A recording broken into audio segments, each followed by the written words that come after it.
Hi, my name is Abhi and in this video, we'll talk about 5 top regrets of dying people.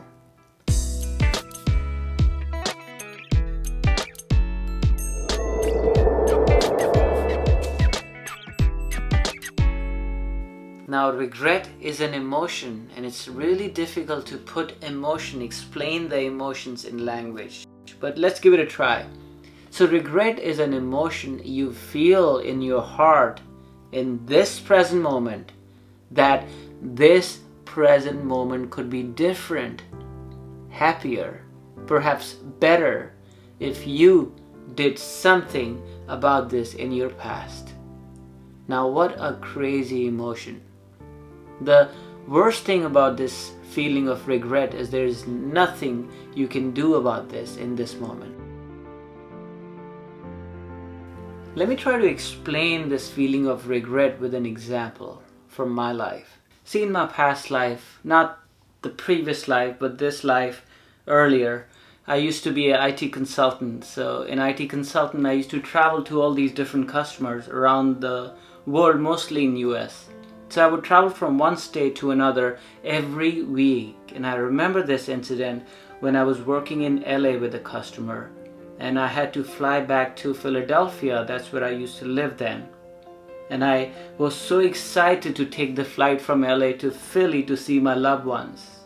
And I basically closed my laptop way ahead of time, gave myself enough time to travel to the airport. And I took my rental car, brought the rental car back, dropped the rental car, took the shuttle from the rental car to the airport, and checked in the bag. Took a train within the airport, and as I reached my gate, I realized that the flight left 1 minute ago and the gates were closed. And I felt this crazy feeling going through my body as I watched the door close and they would not reopen it. And that feeling was a feeling of regret. All these thoughts just rushed through my head that what if I closed my laptop 1 minute ago? What if I took the toll road?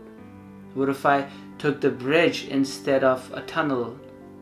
What if I skipped the red light? Or what if I passed through the yellow light? All these questions just kept coming through me. If I did things differently, if I changed this by 1 minute, I would be sitting in the plane right now. And I'll tell you this, I had missed other flights, but I missed them by 15, 20, sometimes 30 minutes. And I did not feel the same level of regrets as I felt when I missed the flight barely by 1 minute. Now my question is, why?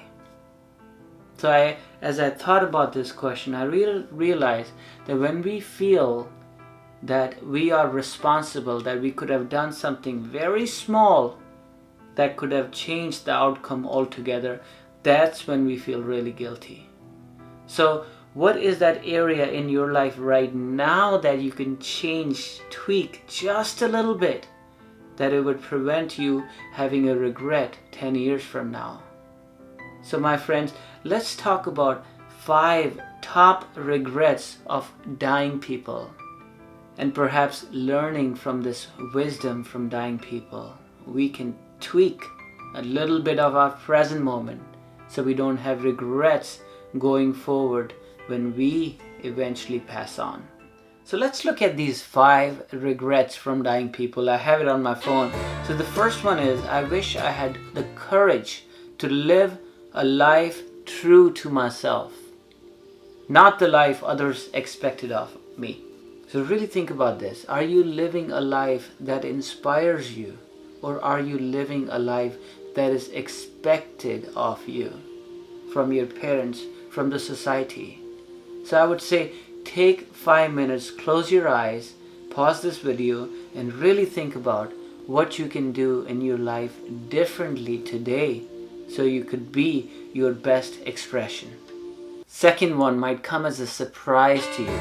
The second one people chose is, I wish I did not work this hard.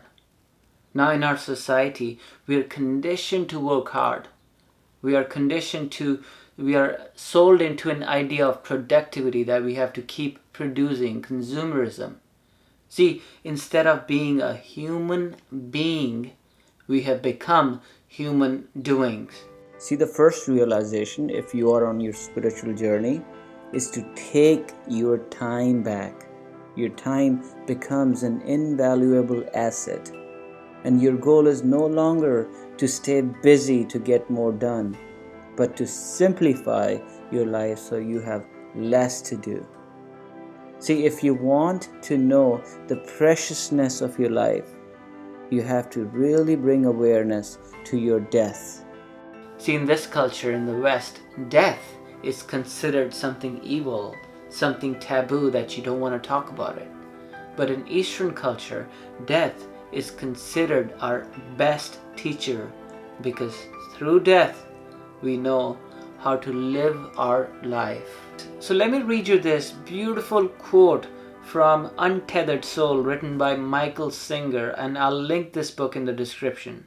He says, let's say you're living without the fear of death, and the death angel comes to you and says, come on, pack your bag, it's time to go. And you say, but no, you're supposed to give me a warning so I can decide what I want to do with my last week. I'm supposed to get one more week. Do you know the death angel will say to you? He'll say, my God, I gave you 52 weeks just this past year alone. And look at all the other weeks I've given you. Why would you need one more? What did you do with all those? Now let me ask you this.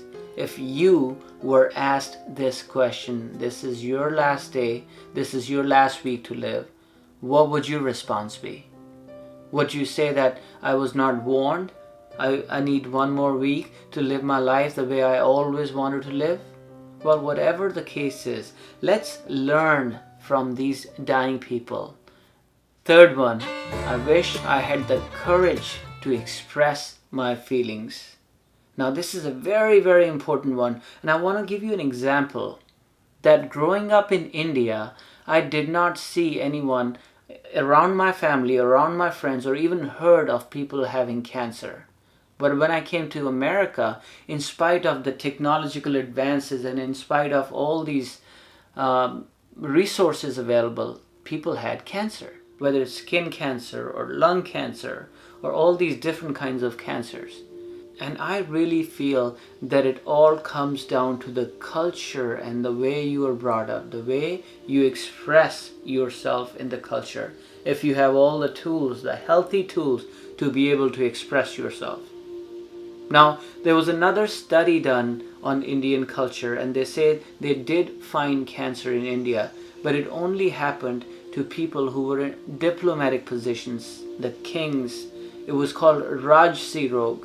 Rajasi means people like kings and people around the kings.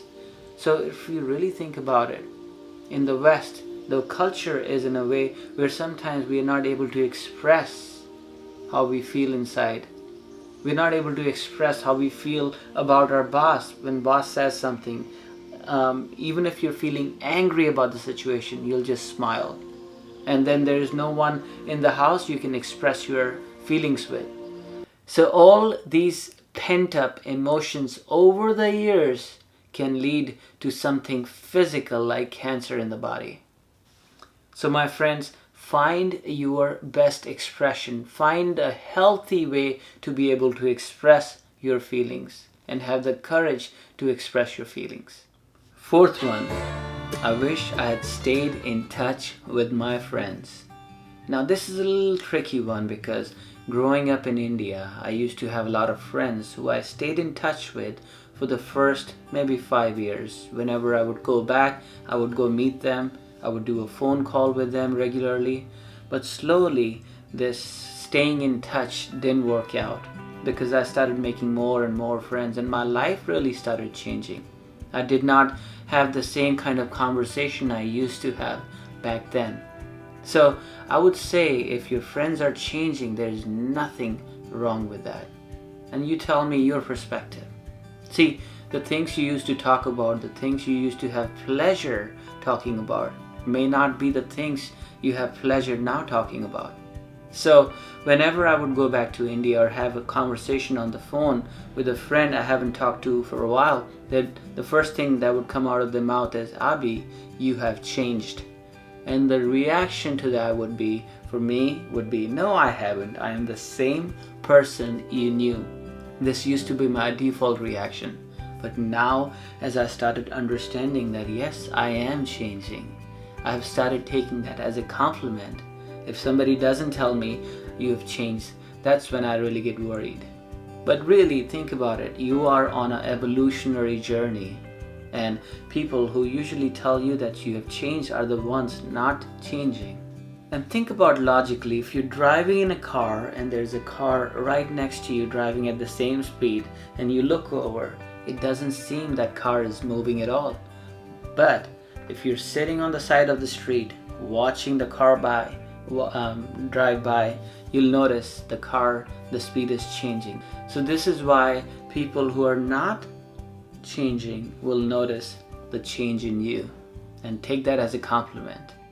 So I guess this is not one of my main regrets, because I tend to make friends with new people wherever I am. So this has been the journey of my life, and maybe I'll come to a conclusion later on that I should have stayed in touch with my friends, but that's the reality as of now. Anyways, the fifth one. I wish I had let myself be happier. Now notice the language.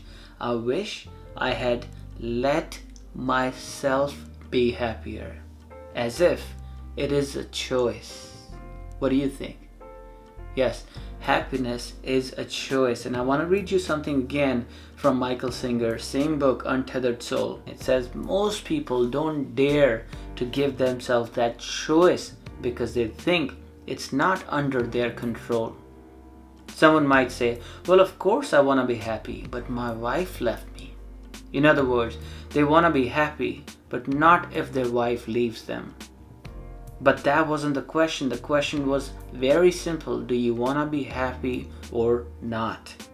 If you keep it that simple, you'll see that it is really under your control. It's just that you have a deep-seated set of preferences that get in the way.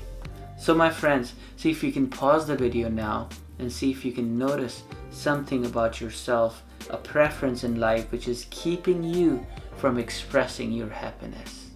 I hope we all learned from the wisdom of the dying people, and I hope this content resonated with you. My name is Abhi, and I help you create the life by design. Namaste and peace.